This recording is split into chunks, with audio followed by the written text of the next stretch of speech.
This is Stu Wechsler. Welcome to Wechsler's Watch. This is a show dedicated to the joys and wonders of New York, and we welcome you to another show. Those of you who've seen us before, you know how very eclectic the show is, and tonight is no exception. We have with us a prominent ultrasonographer, a medical doctor in the forefront of that field, and we have a couple of great cabaret entertainers with us this evening, and we have Pepsi-Cola, the Wonder Dog. I know you'll enjoy the show, and I'd like to turn to my first guest tonight, Dr. Robert Bard, who's an ultrasonographer.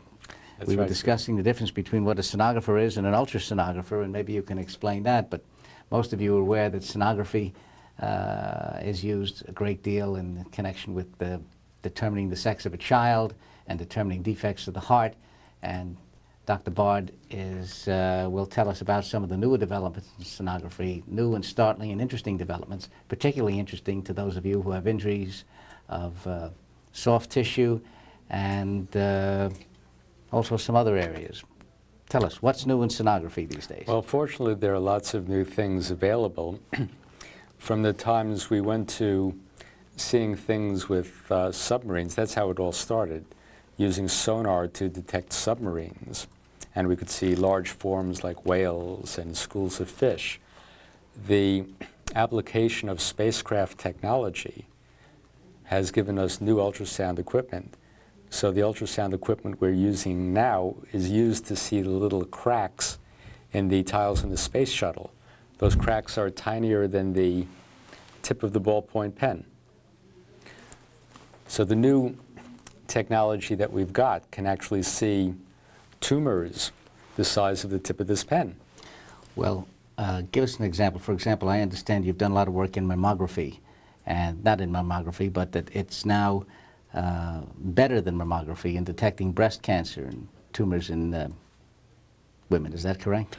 It's certainly making a run around mammography because mammography is really missing a lot of things. Let's go back to the soft tissue injuries, which I think are the most important because that's the latest in what we're doing.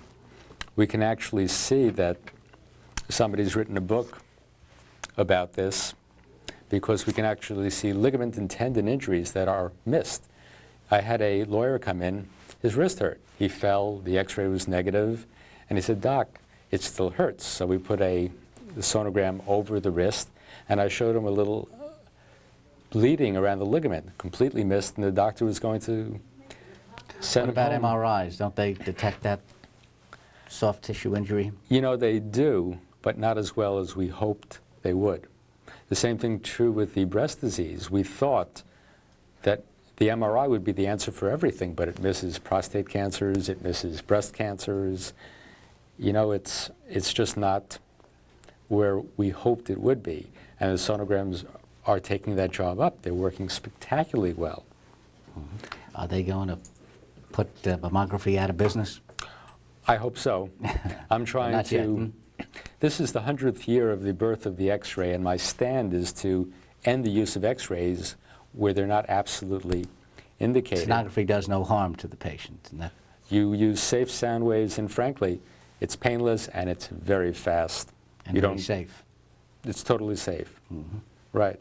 Unlike mammography, where you get a lot of radiation. So. You get squeezed with mammograms and you get X-rays, and more importantly, they're missing a lot. In younger women, they miss really most of the diseases. They actually did a study in Indiana where they showed that women under 35 with surgery-proven cases, the mammogram missed everyone, and the sonogram found every one of the benign tumors. Why don't you show us in illustration, if you can, what a sonogram looks like and how you detect injuries? Sure, let's do that.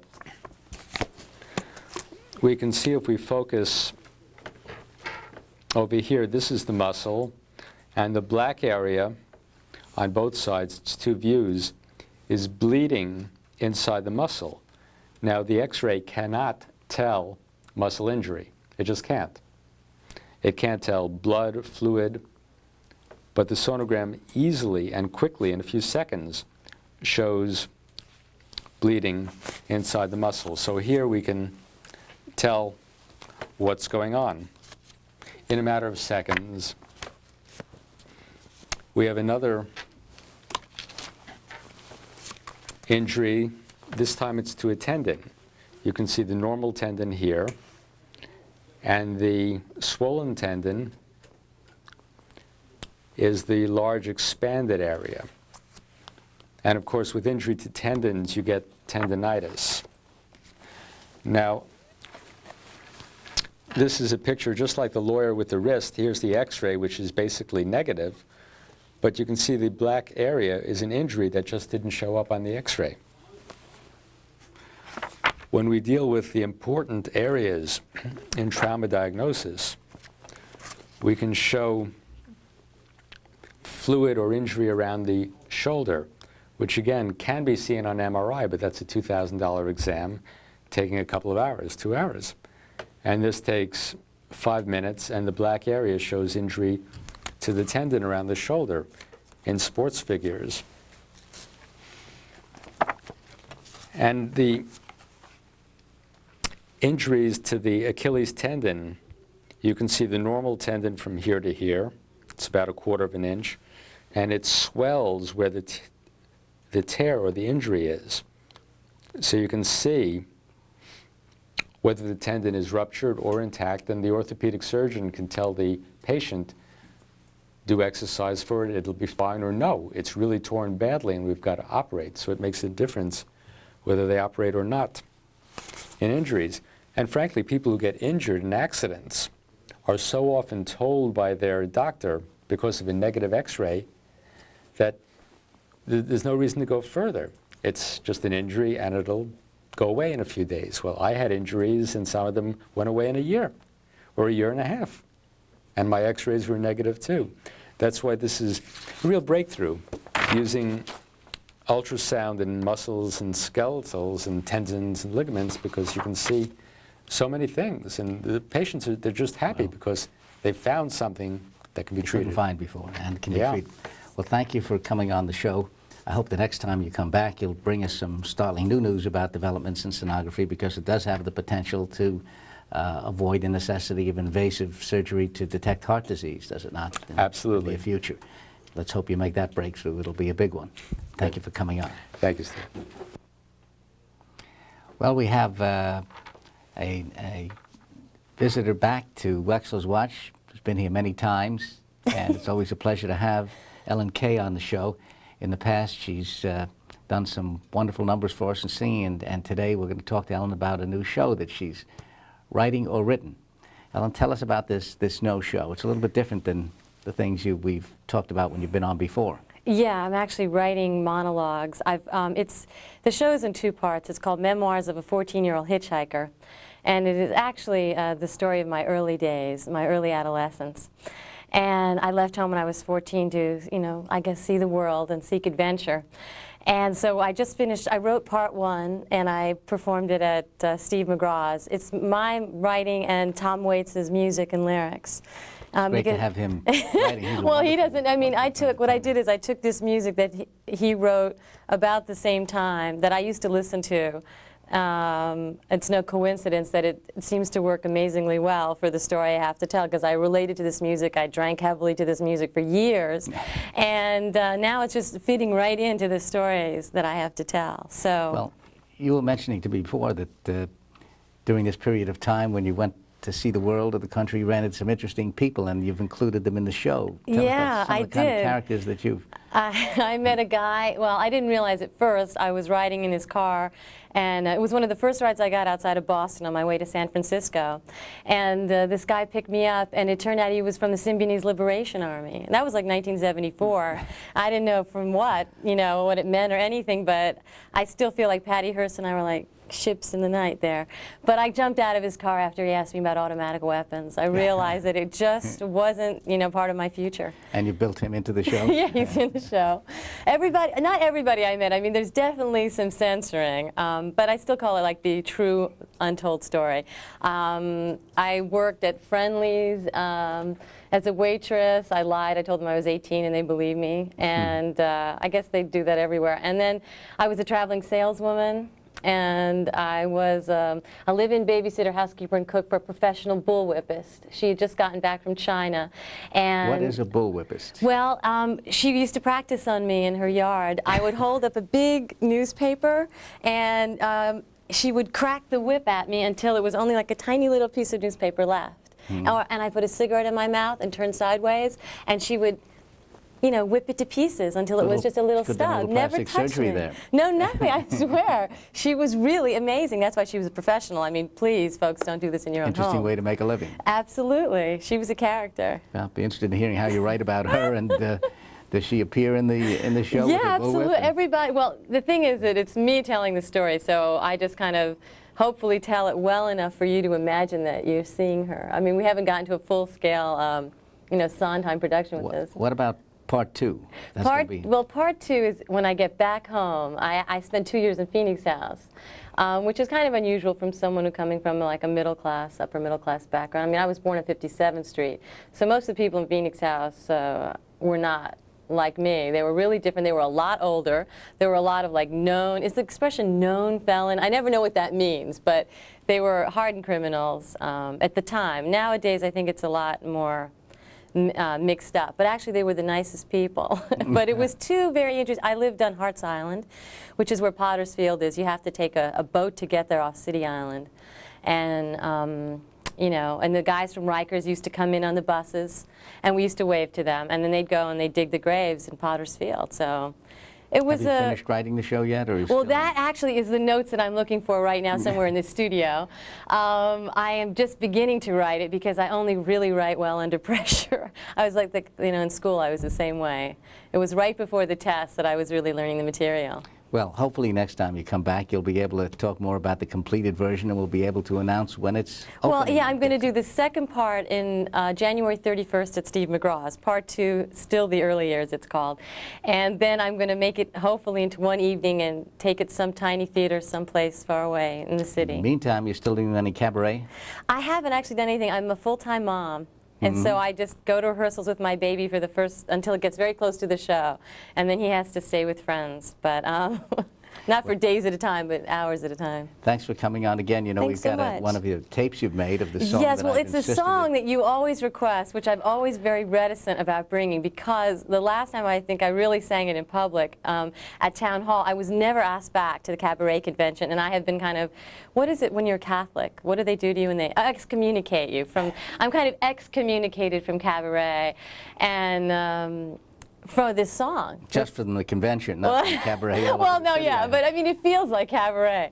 But you're right, just from the convention. But it was written a very long time ago, and a lot of very, you know, nice people have sung it, including like Bette Midler and Dinah Washington. Well, maybe we'll get a chance to play a little bit at the end of the show. First, we want to get Cleve Douglas on and hear him. We have a little extra time. We're going to play that song I requested. All right, thanks very much, Stu. Good to see you. Thanks for coming on. Good seeing you. Bye-bye. Bye now.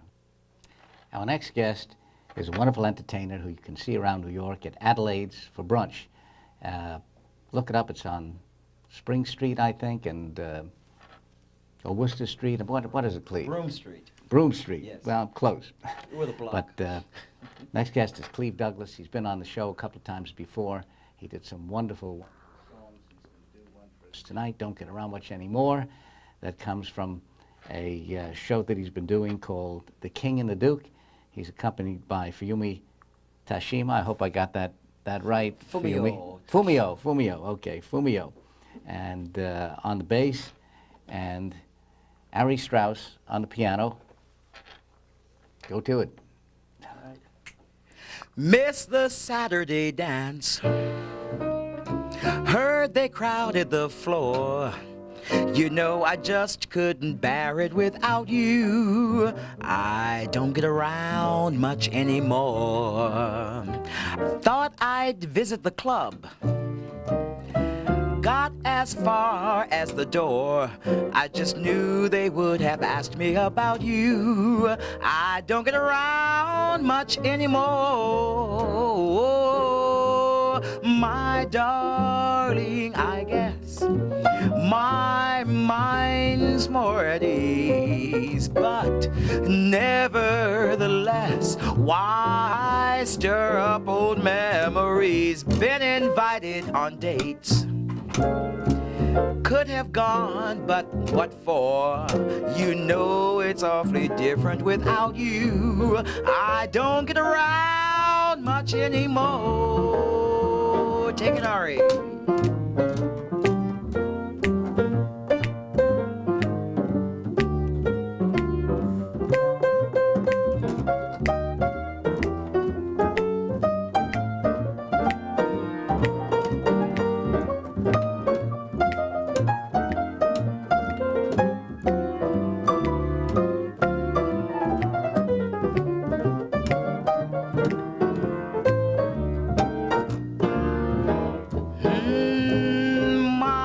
Darling, I guess my mind's more at ease, but nevertheless, why stir up old memories? Been invited on dates, could have gone, but what for? You know it's awfully different without you.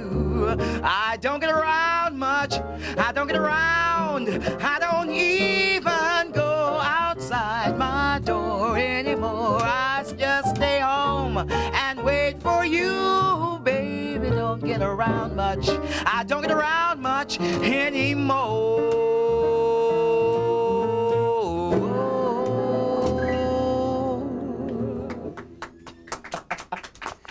Thank you, Cleve. Have a seat and tell us a little bit about what you've been doing lately. Hello, it's good to see you again. Good to see you. We've just completed a run in Philadelphia. If I can get my microphone clipped on here. We just finished doing a run in Philadelphia for the American Music Theater Festival. And we've had a great time there. Sold out every night. Like you said, we're doing the show, The King and the Duke, a tribute to Nat King Cole and Duke Ellington. And it was sort of timely because the week that we opened, it was the same week that Mercer was opening with Queenie Pie. So we performed some tunes from Queenie Pie because coincidentally Now, it was you didn't say who Mercer. Mercer Ellington. Yeah, I just take for granted that everyone knows Duke Ellington's son, Mercer Ellington, who's continuing with the orchestra as conductor and arranger. They opened with Queenie Pie, which was first premiered in Philadelphia by the same people that we've been working for in Philadelphia. So we had to include parts of that show. As a matter of fact, the last time I was on the show, I think it was in May, and we were at Mercer Ellington's, I think it was in October. Ari and I went by to get the score from Queenie Pie, and his assistant came and turned on the VCR, and there we were on your show. They, I guess, had apparently taped the show when we were on, so we were able to sit back and watch it with Mercer Ellington. So That's interesting. there's a lot of people out there watching and taping your show. There's one thing you told me that surprised me, that since Joe Franklin's been off on his television show, that there's not much showing on the New York scene on television. You told me mine was the only show. Right. I don't think there's any coverage of of New York performances. You've got all the nightclubs, all the cabarets, all of the small theaters downtown, and there's absolutely no electronic media coverage. The huge cabaret convention was in town at Town Hall in October. There was no coverage. You get the dog shows covered, the car show is covered, you know, all the sports events are covered, but there's absolutely no mention of live entertainment in New York City. To say nothing of the downtown scene, where there's all kind of intellectual and artistic ferment going on, and great things happening. Totally goes unnoticed by the media. Yeah. It's surprising. Yeah, well, we put a lot of filmmakers on as well. A lot of independent films are being made by the great school at NYU, and some of them are really enjoyable. I don't know whether you've seen any of the films. Yes, yes. I go to some of the festivals downtown. Oh, really? Yeah, the independent festivals, yes. Well, send some of the people up for the show. We'll show some of their work. Okay, great. Great, that's wonderful. I understand you're coming out with a CD shortly. Right, we're working in the studios. Probably by the time this is aired, the CD will be available. We are distributing it ourselves. We are producing it ourselves, Ari and Fumio and I, along with a few other musicians, and should be out mid-January. I just want to remind people and have you describe where it is and how you get there. That Adelaide's a wonderful place. Oh, Adelaide's is on 492 Broome Street. 492 Broome, which is Yes, where? between Worcester and West Broadway. Every Sunday between 1 and 5 o'clock. And I know I'm going to get down there one of the next Good. couple of I'm gonna look Sundays, for you. and I look forward to seeing you down All right. there. And you in the audience who want to get a good brunch and a good show, go down and see Cleve. If you can't make it there, well, I'm sure you can, but if you can't, then buy his CD. As for Cleve Douglas, great having you back. Thank you, Stu. Again, I hope you'll be coming back soon. Thank you very much for having us. Good luck in your career. Thank you. Welcome back to Wechsler's Watch. Cleve has kindly consented to do one more song for us, and it's a beauty. When I Fall in Love, which has recently achieved new popularity because of Sleepless in Seattle. Take it away, Cleve.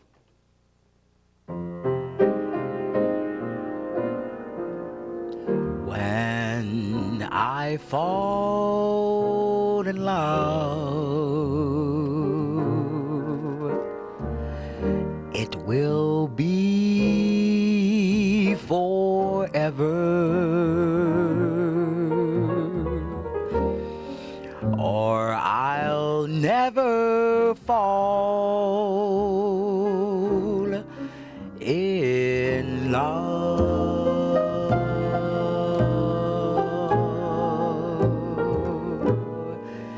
In a restless world like this is,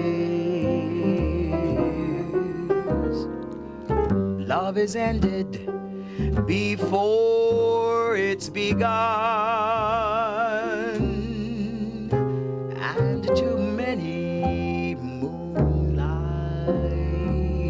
kisses seem to cool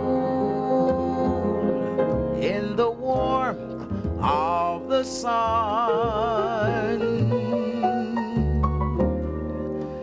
When I give my heart,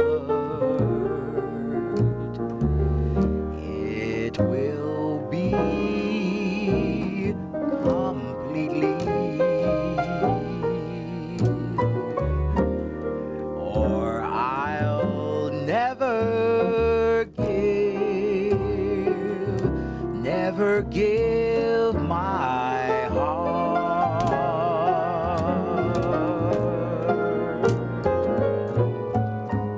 And the moment I can feel that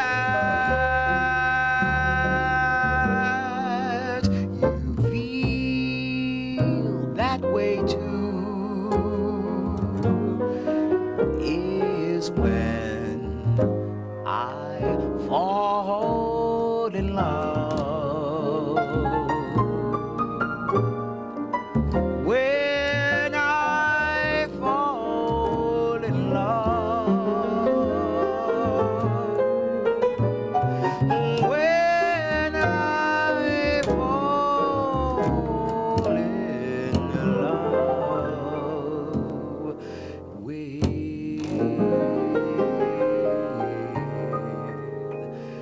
you.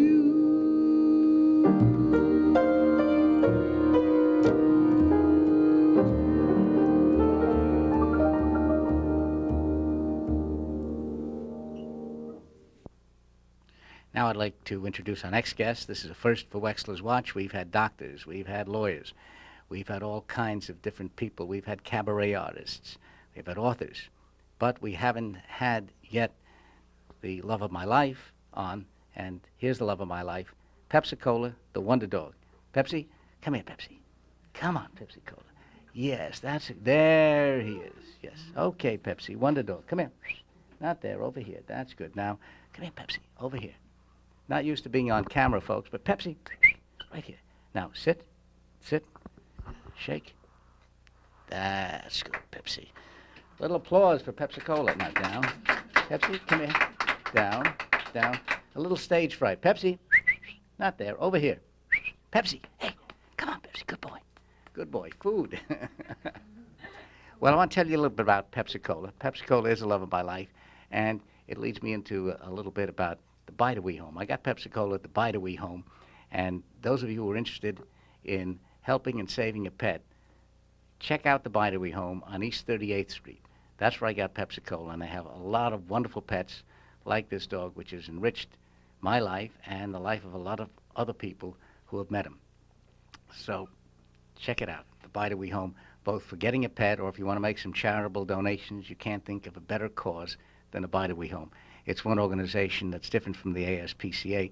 They don't dispose of any dogs. They don't kill them.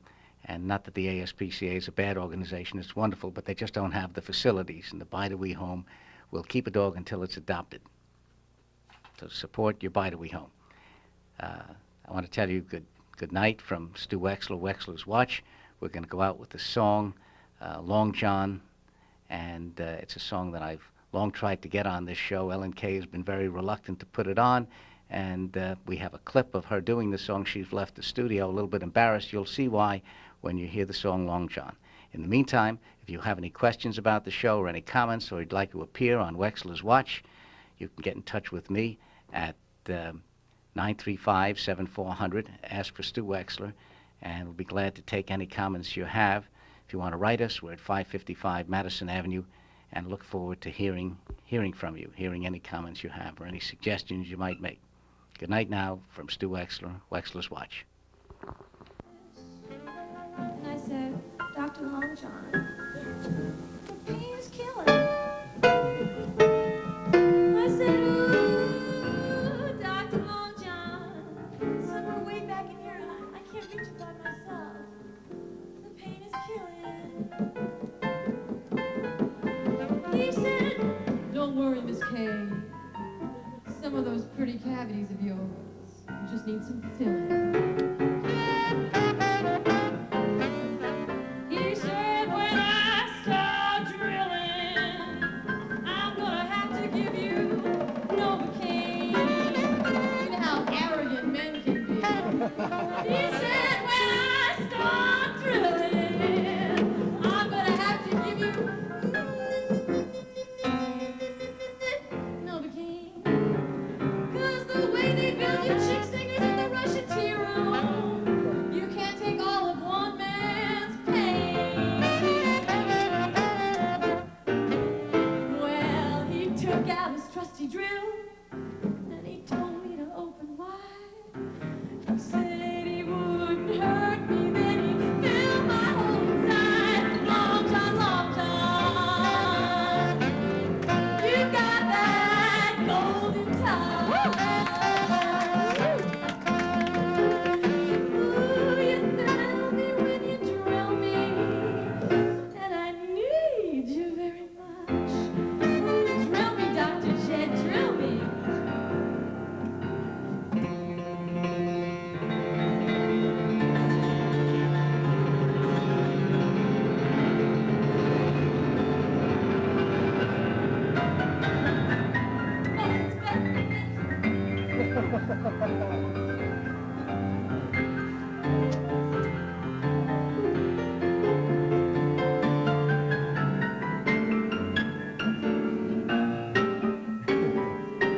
Oh, Dr. Jed, you do know how to drill me. Thank you. Well, you know what happened when we were through. I was going through a stage when I learned the song of Younger Men. So there was money involved. I signed over all of my money and all of Jed's money, Carol's money, and Kurt's money from Bell Cafe for the next 25 years.